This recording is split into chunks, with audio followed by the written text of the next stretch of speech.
चांद के नीचे वाली हवेली। पार्ट 1 के एक छोटे से गांव राजेपुर के कोने में एक पुरानी हवेली थी।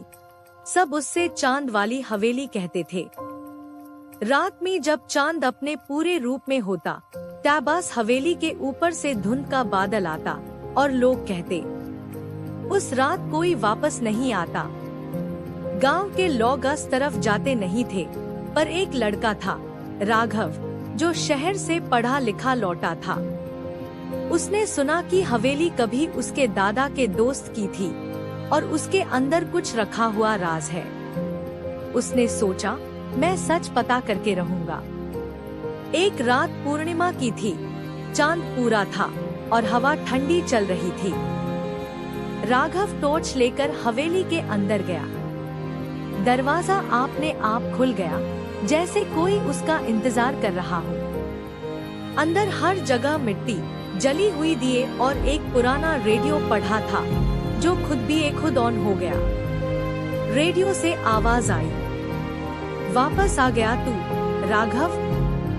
राघव का दिल तेज धड़कने लगा। उसने टॉर्च ऊपर उठाई। एक औरत का साया दीवार पे दिखा, लेकिन सामने कोई नहीं था। वो नीचे बेसमेंट में गया। वहाँ पुरानी तस्वीर मिली, एक आदमी और एक छोटी लड़की की। तस्वीर के पीछे लिखा था, सविता और राघव। उसने हैरान होकर देखा, ये तो मेरी माँ का नाम है, पर ये लड़की मैं कैसे? तभी एक ठंडी हवा चलने लगी और उसके सामने एक छोटी लड़की खड़ी थी, बिल्कुल तस्वीर वाली।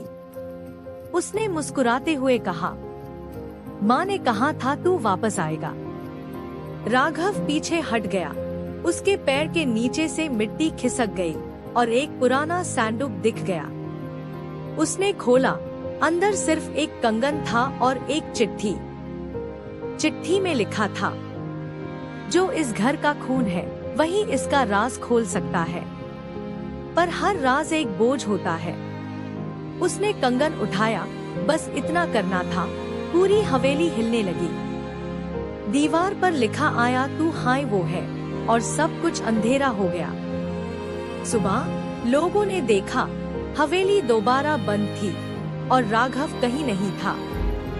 बस उसके घर के दरवाजे पर एक कंगन रखा था, चमकता हुआ, जैसे रात में चांद की रोशनी पैड़ रही हो। आज भी राजेपुर में जब पूर्णिमा की रात, चांद के नीचे वाली हवेली पार्ट 2, लाश का राज। राजेपुर के लोगों को हवेली के बारे में बात किए अब कई साल बीत गए थे।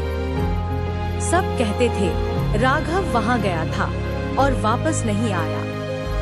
पर रात में जब चांद निकलता, कुछ लोग कहते थे कि हवेली के ऊपर कोई आदमी की परछाई चलती दिखाई देती है। लोग उससे चांद का रखवाला कहने लगे। एक दिन शहर से एक लड़की आई, मीरा, जर्नलिज्म पढ़ती थी। उसने सुना था उस हवेली के अंदर एक मिसिंग पर्सन केस छुपा है। वो सच ढूंढने आई, कैमरा, टॉर्च और एक रिकॉर्डर के साथ। रात थी, चांद पूरा था। मीरा ने गेट खोला और हवा का झोंका आया, जैसे किसी ने स्वागत किया हो।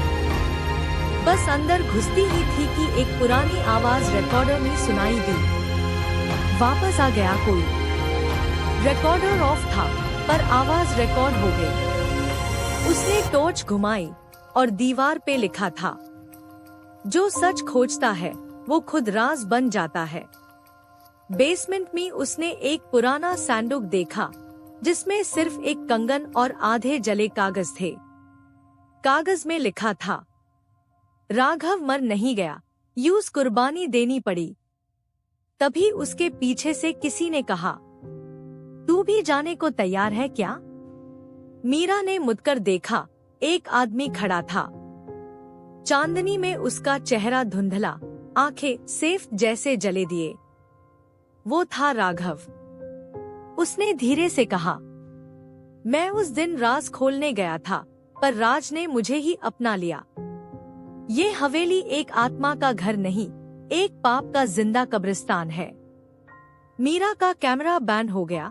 और उसके रिकॉर्डर में बस इतना सुनाई दिया, चांद दोपहर पूरा होगा, तब एक और खून चाहिए होगा।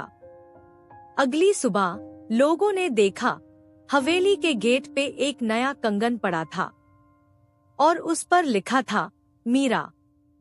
कैमरा तो मिल गया, पर मीरा नहीं।